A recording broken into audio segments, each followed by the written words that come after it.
Vamos lá, pessoal. Estamos aqui avançando na discussão do Rostow, as etapas para decolagem em direção ao desenvolvimento econômico, né, autossustentado, né? A gente já discutiu as duas primeiras etapas, né? Uma sociedade tradicional e as pré-condições para o take-off, né? Esse é o segundo vídeo da série do Rostow, né? A série de 2 vídeos. Segundo e último, né? O Rostow tem suas contribuições lá no bojo do pós-Segunda Guerra Mundial. É uma pessoa de influência na esfera de formulação de política, principalmente política internacional estadunidense, e é filho dessa discussão do pós-Segunda Guerra Mundial que dá origem à economia do desenvolvimento como disciplina autônoma, a partir dos debates ali nos organismos multilaterais, nos formadores de política estadunidense, no contexto da doutrina Truman, no contexto da descolonização africana, no contexto dos desafios colocados à independência dos países asiáticos, da simetria no desenvolvimento produtivo, econômico, político internacional, como a gente já discutiu, só passei aqui rapidamente, né? Ele tem como referência a perspectiva do desenvolvimento levando em consideração a ideia de uma fronteira tecnológica, não é essa palavra que ele usa, mas de um certo grau de maturidade tecnológica que seria característico dos países já desenvolvidos, e o desenvolvimento passaria por um processo de generalização dessas tecnologias já maduras para todas as atividades produtivas, utilizando-se de maneira mais adequada os recursos disponíveis nos países não desenvolvidos também, e encaminhando em direção a essa maturidade tecnológica. A partir dessa definição, ele vai tentar entender esses processos de desenvolvimento baseando-se em etapas. Tem determinadas etapas que são supostamente generalizáveis ou que têm um comportamento razoavelmente regular, historicamente. A gente já discutiu as duas primeiras, né? Uma sociedade tradicional e as pré-condições para o take-off, a decolagem, né?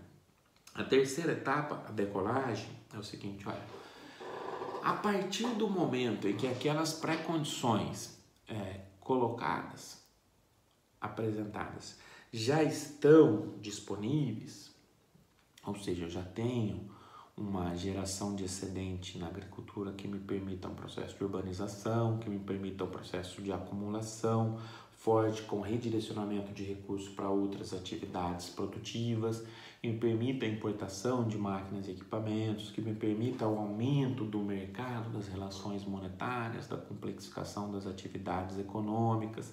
A partir do momento em que essa transformação na agricultura permita uma transição via desenvolvimento e progresso técnico em outras atividades, permita que antes disso, né, eu tenha um avanço no processo de proletarização, de mercantilização da terra e do trabalho. Tudo isso vai colocar os pré-requisitos para o take-off, né? Mas como vai ocorrer essa decolagem? Você entendeu o Rostow como filho do seu tempo, né? Ele fala, olha, a decolagem a partir desses pré-requisitos já colocados vai ser muito dependente da atuação do Estado, certo? O Estado vai ser o vetor desse processo de decolagem. Interessante, né? Uma discussão ali nos círculos convencionais, ortodoxos, dos organismos multilaterais, dos formadores de política estadunidense, mas mesmo assim o papel do Estado é muito colocado naquele momento histórico, né? Como fundamental para esse processo de desenvolvimento, bem diferente das discussões nesses mesmos círculos no final dos anos 80 para cá, né? Mas o Rostow vai falar, olha, o Estado tem um papel fundamental. Tem um papel fundamental de puxar esse processo. Puxar como? A partir do investimento. Olha, já tem uma transição de recursos da agricultura para outras áreas. Eu tenho uma forma de ver a ciência de maneira diferente que está subjugada ao processo técnico. O investimento vai ser central, porque eu já tenho capacidade de acumulação derivada do progresso técnico na agricultura. Investimento puxado por quê? Pelo Estado. Qual tipo de investimento? Investimento em infraestrutura. Investimento em infraestrutura vai ser um vetor fundamental para esse processo no primeiro momento. Mas o que motivaria, com todos os impactos transversais que isso tem, mas o que motivaria o Estado a avançar nesse processo? Vai falar, olha, de novo, o Rostow é, como todos nós somos, né, filho do seu tempo. Ele vai falar, essa ideia da modernização, em geral, ela é capitaneada pelo Estado e ela é muito motivada por questões nacionalistas como reação a supostas ameaças externas. Vale lembrar que o subtítulo do trabalho dele é uma ameaça, é um manifesto anticomunista, né? Então ele está falando o seguinte, olha, eu tenho uma suposta ameaça externa na perspectiva do foro em que ele se insere, mas poderiam ser outras, e capitaneadas pelo nacionalismo, uma questão militar latente, o Estado entenderia, num cenário de acirramento das concorrências interestatais e intercapitalistas, a necessidade de avançar no processo de modernização. Olha só, é a partir daí que motivaria-se o avanço da decolagem, da modernização. Além do investimento estatal, a partir dessa lógica nacionalista, outro elemento importante na perspectiva do Rostow é, para que haja essa decolagem mesmo, também é necessário que tenha alguns setores, um ou outro setor com grande grau de espraiamento, de linkages, de encadeamentos na sociedade, na economia, crescendo a taxas bastante elevadas, investindo muito fortemente e com alta capacidade de reinvestimento. Na maior parte dos casos, nos processos de industrialização atrasada, como a gente diz, esses setores basicamente se confundem com o complexo ferroviário. Ou seja, eu preciso, além do investimento em infraestrutura captada pelo Estado, aqui eles convergem, né, alguns setores que tenham um grande dinamismo, uma grande capacidade de investimento, também crescendo muito rapidamente e abarcando diversas relações econômicas. Mas só isso é necessário? Não. Talvez aqui uma discussão importante também. Em paralelo ao avanço desse investimento desses setores, é necessário que haja uma permanente transformação das instituições e da política, no arcabouço institucional e no arcabouço político, em direção a essa transição. Ou seja, o arcabouço político e institucional característico daquelas sociedades arcaicas, baseadas no imobilismo, baseadas em uma forma de organização da propriedade, uma forma das relações, das integrações de mercado, das organizações, da organização dos fluxos comerciais, na organização do Estado, na organização tributária, na ação do Estado, na organização dos capitais privados, em gestação, tudo isso precisa mudar paralelamente a essa decolagem.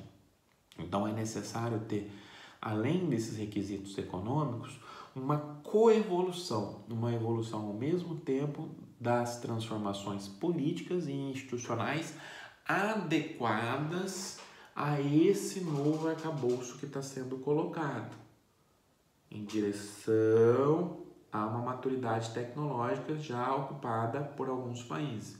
Então, preciso ter instituições, regras, padrões políticos que sejam aderentes a essa lógica da reprodução do capital em escala ampliada a partir dessa modernização. Então, esse também é um elemento importante. Passa pela ação do Estado. Mas uma crítica a gente pode fazer, né? Olha, até que ponto isso é generalizável? É a discussão do Chang, inclusive diversos outros autores institucionalistas fazem isso melhor que o Chang até, mas a discussão dele no Chutando a Escada no seguinte sentido, olha, quais são as instituições corretas? Então, no fundo aqui, o Rostow, que está escrevendo lá na década de 50, está dialogando, está criando as bases para esse diálogo que vai vir depois, né? Essa terceira etapa.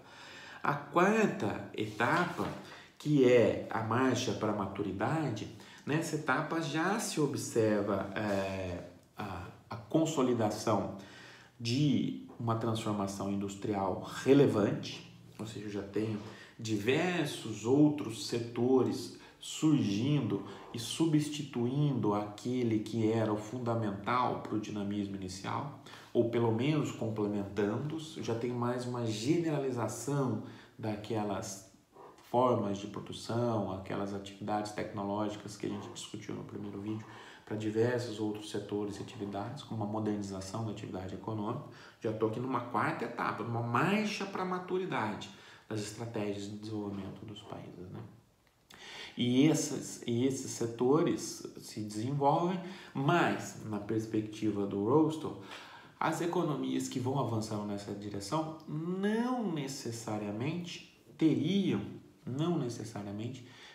níveis homogêneos de desenvolvimento produtivo e social. Ou seja, teria avanço nessa generalização, nesses padrões de produção, com a manutenção de um certo grau de heterogeneidade, tanto regional, quanto setorial, quanto produtivo. Seria ponto, olha, não necessariamente ocorreria um grande grau de homogeneidade nessa marcha para a maturidade, apesar dela ser uma característica importante desse avanço no sentido do desenvolvimento, né? A quinta etapa, por fim, na perspectiva do Rostow, seria aquela de a era do consumo de massas. Aqui ele vai falar, olha, nesse momento a sociedade parece já ter se libertado da maior parte dos problemas materiais. A questão da produção, a questão da reprodução material, dado um nível de renda elevado já então, na perspectiva dele, né, não seriam tantos principais problemas. Então eu já vou redirecionar os problemas da sociedade para outros pontos. Outras questões começam a sugerir. Olha só, ele está começando lá na sociedade tradicional, nos pré-requisitos, depois como gerar excedente, como transitar, como decolar, como generalizar, para algo já onde os problemas da sociedade já se colocam de maneira muito distinta, para muito além da dimensão da produção e da reprodução.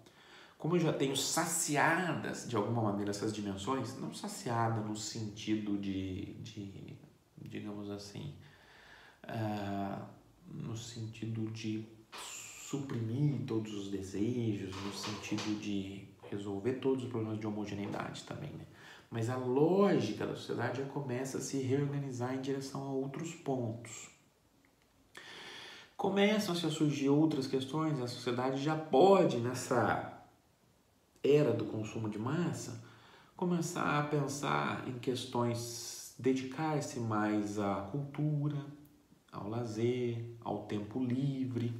Começam a surgir no sentido de como lidar com o tédio, ele falando, como lidar com as suas relações não materiais, como colocar mais ênfase na cultura como forma de desenvolvimento pleno do cidadão também.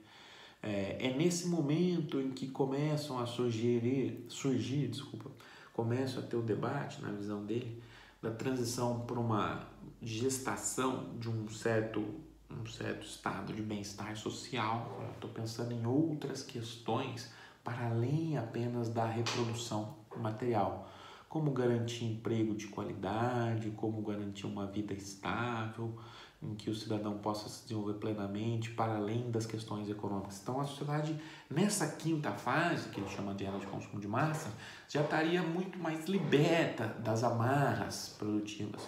Estou pensando em bem-estar social, estou pensando em uma vida digna, estou pensando em lazer, em cultura, em como lidar com o tédio, estou pensando em questões geopolíticas, importante, a preocupação dele com o avanço do socialismo, do comunismo, estou pensando qual é o meu posicionamento no mundo. Tudo isso já estaria característico de uma quinta fase, de uma quinta etapa do desenvolvimento nos termos do Rostow. Então esse seria mais ou menos o caminho na interpretação dele, né? As sociedades poderiam escolher como, a partir de certo ponto, seu excedente seria cada vez mais apropriado, né? Algumas críticas, né, a essa interpretação, né?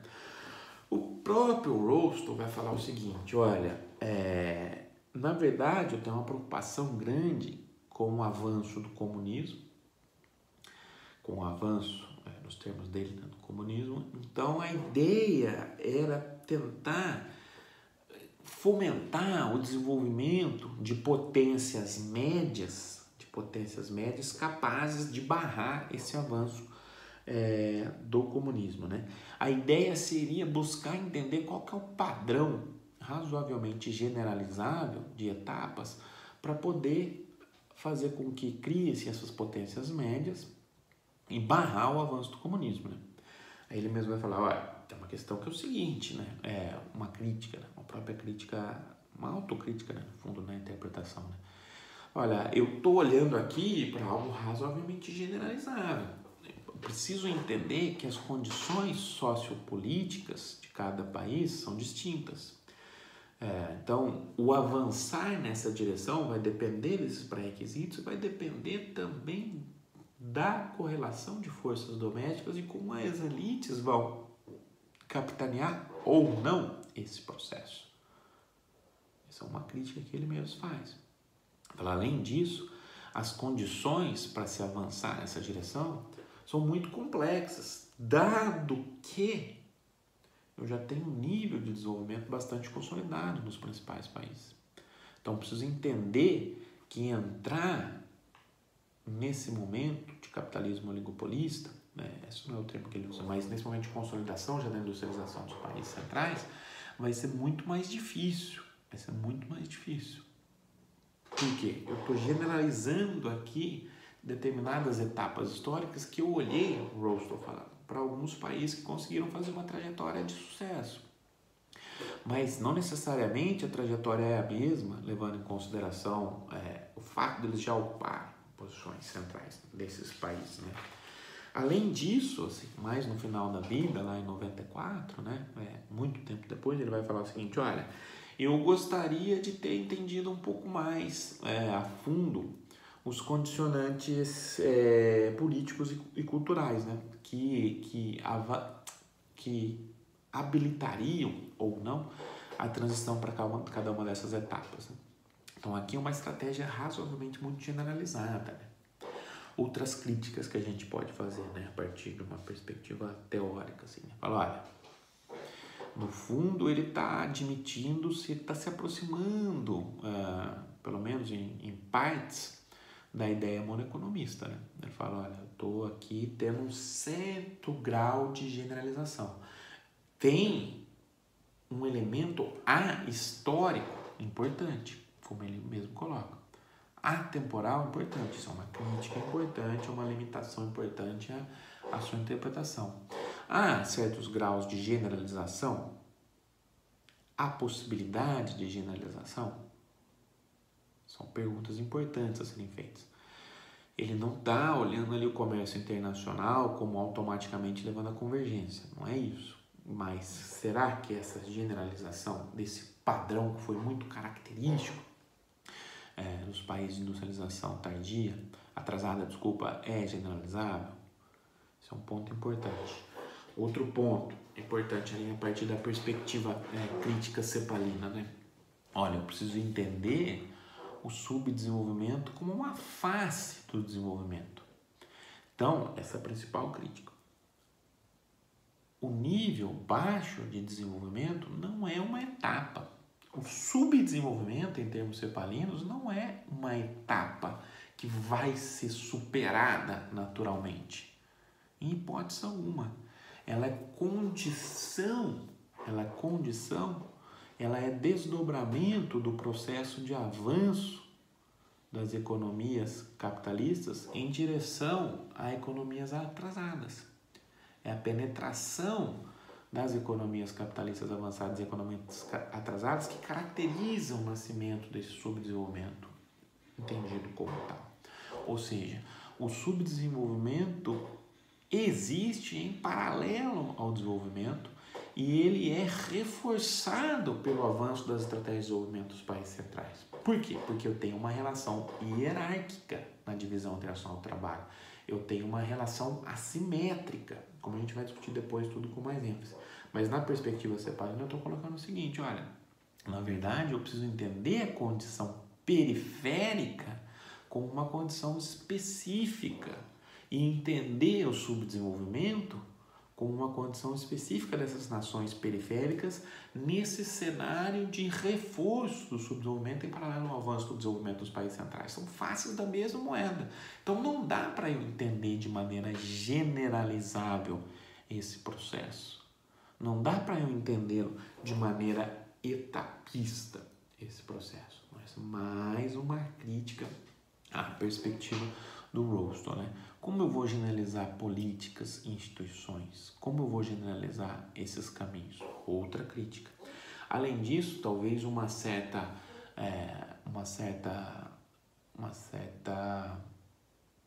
digamos assim, ênfase exagerada no papel da cooperação internacional e da assistência técnica como motores desse processo de transformação estrutural e desenvolvimento. Claro, temos que entender que ele está ali nos organismos multilaterais. A perspectiva já mais crítica é falar o seguinte: na verdade, essa divisão internacional do trabalho reforça e recoloca a condição de subdesenvolvimento em diversos países.